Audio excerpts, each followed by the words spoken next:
¿Quién es Anansi? ¿Qué representa? ¿Qué poderes tiene? ¿En qué se parece a Loki? ¿Qué pasa, míticos? Anansi es el dios africano que representa todo el conocimiento, o lo que es más aún, todas las historias jamás escritas. Su símbolo es el adinkra, o la tela araña, y en sí representa precisamente todo ese conjunto de conocimiento, sabiduría, la creatividad o imaginación, y más aún, la complejidad de la vida y cómo los distintos hilos se entremezclan entre sí. En algunas creencias africanas, Anansi es incluso el que creó el sol, las estrellas, la luna, y también enseñó la agricultura y tantos otros saberes a la humanidad. Las leyendas de Anansi se establecieron principalmente en el pueblo Ashinta, en Ghana, pero con la diáspora africana se extendieron por todo el mar Caribe, principalmente en las Indias Occidentales y las Antillas holandesas. Esto le convierte en el personaje africano más importante de toda su cultura mitológica y recibe multitud de nombres, aunque el principal sigue siendo Anansi. Hoy en día en el sur de Estados Unidos también es conocido como la tía Nancy. Anansi es un espíritu o un ser celestial que actúa muchas veces en nombre de Niame, su padre, el dios celestial, y su madre es Asa Ya. También tiene multitud de hijos, pero el más conocido de todos posiblemente es Nictune, su primogénito. Por otro lado, su esposa es muchas veces llamada la señorita Anansi o la señora Anansi, pero su nombre normal es Asa.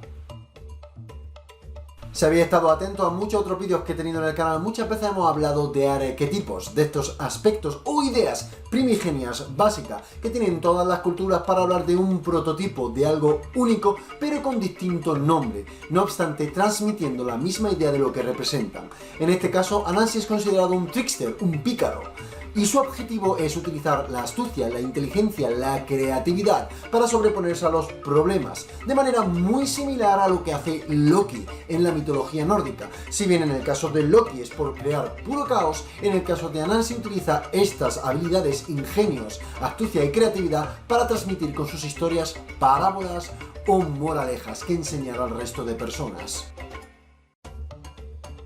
Las historias más conocidas de Anansi sin duda son las de Ghana, donde tuvo grandísima presencia y además son casi todas transmitidas de manera oral. No obstante, fue un personaje muy importante durante la diáspora, como hemos dicho antes, porque se convirtió en un símbolo de resistencia y supervivencia para aquellos esclavos. Utilizando esta analogía sobre utilizar la creatividad, el ingenio, la astucia para sobreponerse a los problemas, esto les permitió de alguna manera sobrevivir o escapar a las penurias de todas las plantaciones. Destacar que todas estas historias que contaban anécdotas o moralejas o parábolas o lo que fuera de Anansi llegaron a tener y han llegado a tener un gran poder y presencia en toda la cultura Ashanti y también del África caribeña. De hecho, para ellos todas las historias se llaman Anansesem, que consideran ser las historias de la araña, y todas las fábulas que existan, historias, cuentos o lo que fuera, forman parte de este conocimiento.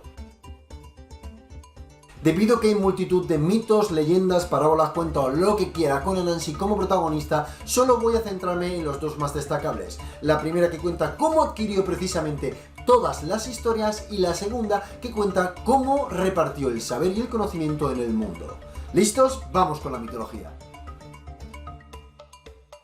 Antaño hubo una época en la que no había historias en el mundo. El dios del cielo, Niame, las tenía todas. Anansi fue a Niame y le preguntó cuánto le costaría comprarlas. ¿Qué te hace pensar que puedes comprar mis historias?, le preguntó el dios. Se las he negado a seres más poderosos y tú eres insignificante. Pero Anansi insistió y le pidió que le diera un precio. Así pues, Niame puso un precio, el más alto que podía. Debía de traer la pitón Oniri, el leopardo Sebo, las avispas Meboro y el hada Momatia. Anansi partió para capturarlos todos. Primero fue donde vivía la pitón y debatió en voz alta si la pitón era realmente más larga que una rama de palmera o no, como decía su esposa Aso. La pitón la oyó y cuando Anansi le explicó la cuestión, acordó yacer junto a una rama de palmera para medirse. Como no podía ponerse totalmente recta y le era difícil obtener certeza de su longitud, la pitón se convenció, después de hablar con Anansi, de atarse a una rama. Cuando ya estaba totalmente atada, Anansi la llevó a Niame. Había caído en su trampa.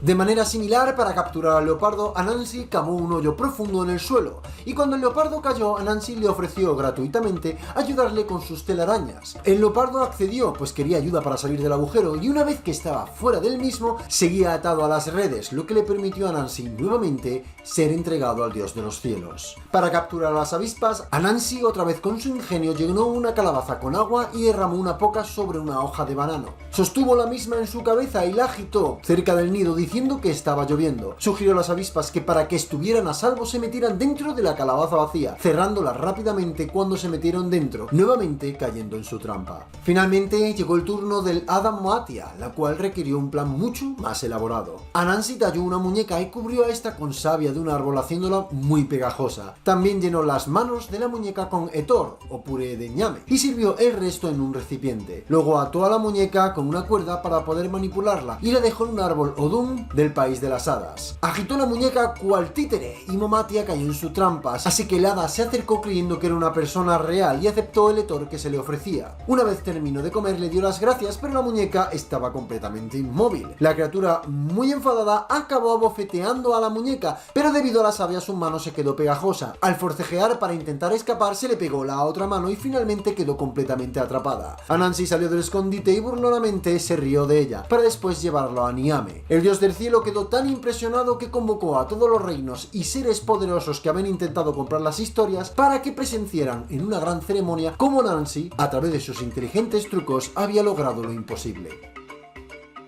Otra historia cuenta cómo una vez Anansi intentó acumular toda la sabiduría del mundo en una marmita o, en algunas versiones, en una calabaza. Anansi ya era muy inteligente, pero decidió recopilar toda la sabiduría que pudiera encontrar y mantenerla en un lugar seguro. Con toda esa sabiduría sellada y oculta en la marmita o calabaza, aún se preocupaba porque le pudieran quitar la misma o no estuviera suficientemente segura, por lo que la cogió en secreto y se la llevó a lo alto de un árbol, bien de espinos o bien de seda. Su joven hijo Nikuma lo vio ir y curioso se acercó a escondidas para saber qué estaba haciendo. La marmita era demasiado grande para que Anansi pudiera cargar con ella directamente mientras trepaba con el resto de sus patitas. Por tanto decidió que lo más interesante quizás sería ponerla enfrente de él e intentar trepar con ellas. Aún así la marmita estorbaba y Anansi seguía resbalándose, frustrándose cada vez más con cada intento fallido. Nikuma se rió por lo que estaba haciendo su padre y le dijo: "Apa, ¿por qué no atas la marmita a tu espalda y así podrás agarrarte al árbol?".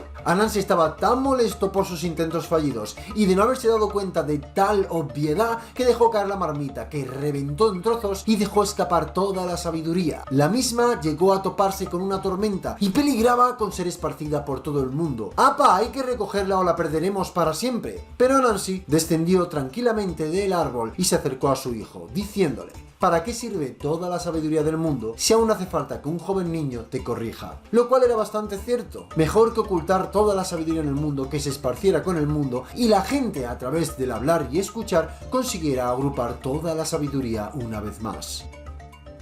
Bueno, esto ha sido todo por el momento, espero que hayas disfrutado del vídeo tanto como yo haciéndolo y que conozcan mucho mejor que ayer quién es el dios africano Anansi. Si es así y te ha gustado el vídeo, regálame un like con cariño y déjamelo saber en comentarios. No olvides suscribirte y darle a la campanita para que te avise cuando suba el próximo vídeo. Cuídate y hasta la próxima leyenda.